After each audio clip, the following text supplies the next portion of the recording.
Alright, it seems like Meta wants to pile aboard the laundry list of companies that have tried and failed to replace Twitter.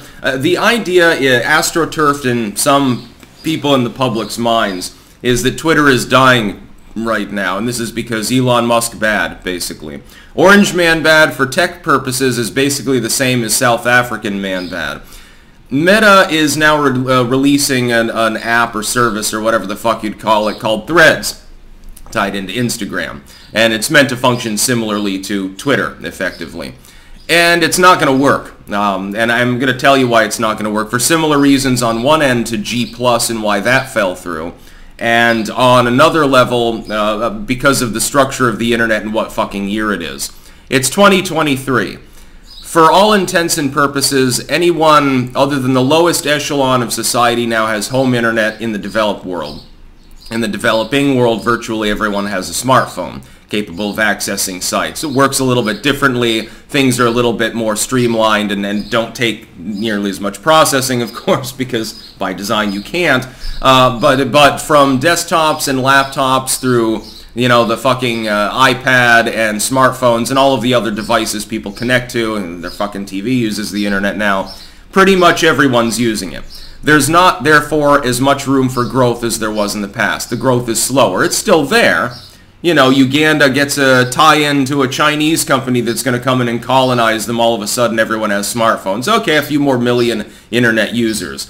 But by and large, and especially for the English-speaking internet, it's already near full capacity. It can only now advance with population growth. In some parts of the world, it's going in the other direction. So, now is not a time in which you want to attempt to get your foot in the door. There are only really two ways to do it. Number one, you have an entirely new idea. So you do what people did back in the dot-com era. I know it's a dying industry. You have a new idea.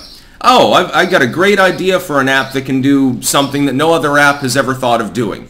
I've got the idea for a website marketing something in a way that nobody else has ever done that, etc. I've got a new idea for, you know, a social media style site, but it's got three reasons why it's completely different. And it's three-dimensional, you can only access it with VR, end-to-end encryption, P2P social media, or something like that. Although that already exists. That's one way. Totally new. So, you know, the market's wide open. As far as the consumer base, there is no competitor. There quickly will be knockoffs, of course. This is the problem. The other thing you can do is you can buy an existing service. So you can do what Elon Musk did. He bought Twitter. It was a publicly traded company. He's converted it into a private firm. He spent billions of dollars doing so. He now owns it. He's no longer the effective CEO, but he is the owner, and he still pretty much calls the shots. Yacarino hasn't really done much yet, it seems. And so he can do what he wants. Those are the two ways to get your foot in the door. This goes for, by the way, content creators as well. If you're just starting out, I'm sorry to tell you, but it's a saturated fucking market compared to what it was even in the 2010s.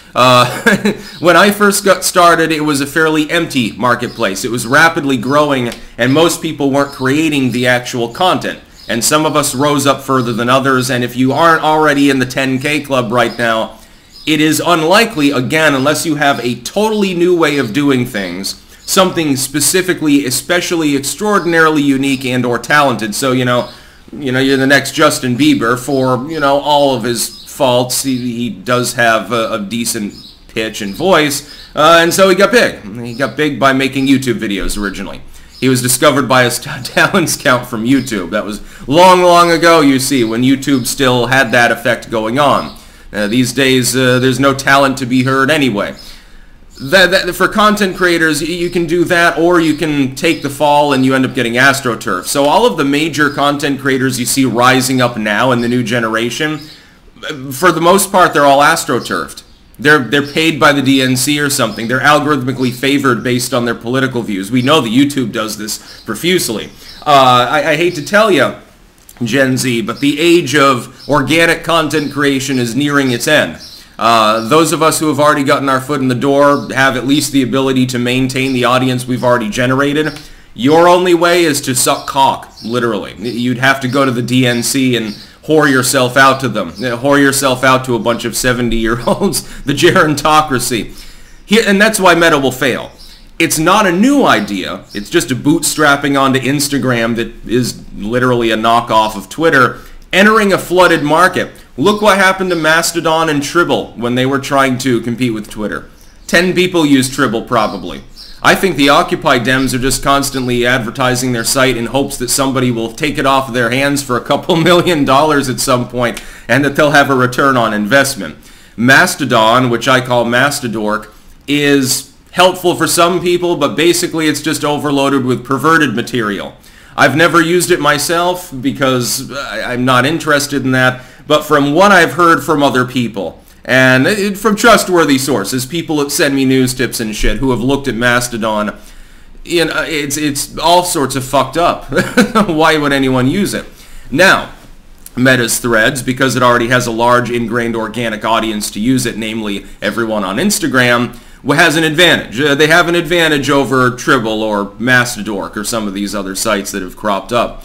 Ultimately, though, I think they'll fail to even become as big as Gab.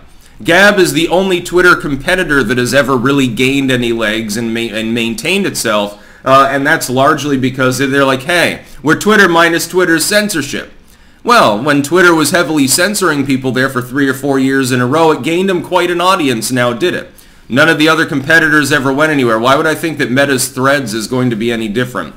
Crowded marketplace, completely non-new idea. And then you have the privacy concern. People on Twitter are guffawing loudly right now because the idiots over there that use it at all are basically giving every element of their personal data to Mark Zuckerberg.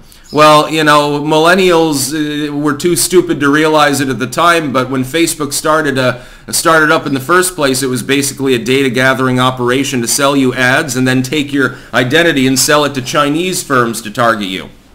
And that happened over and over. They've gotten in trouble with the law for it. In a government which is sympathetic towards people like Zuckerberg, they love invading privacy. Even they had to, clutch themselves in fear looking at what Facebook had gobbled up.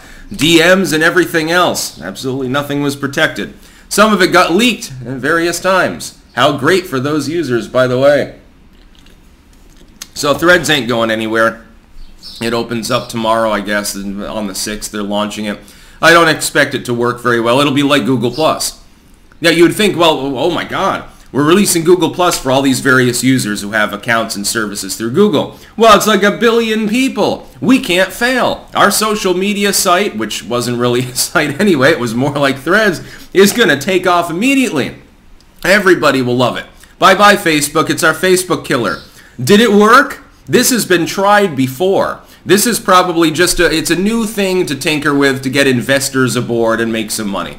It's going to fail in the end. My official prediction is that Meta's Threads goes the way of the rest of Meta. Nobody uses Facebook. Instagram's the only thing that Zuckerberg's got at this point that actually is still functional, that people still like. Facebook is a boomer graveyard, and the VR side of things, that never worked out. Oh yeah, enjoy Threads. I'm wondering, tell me in the comments, are any of you planning to even bother checking it out? Because I'm certainly not. Of course, I don't use Instagram anyway, so yeah, there's that. That's about all. Peace out.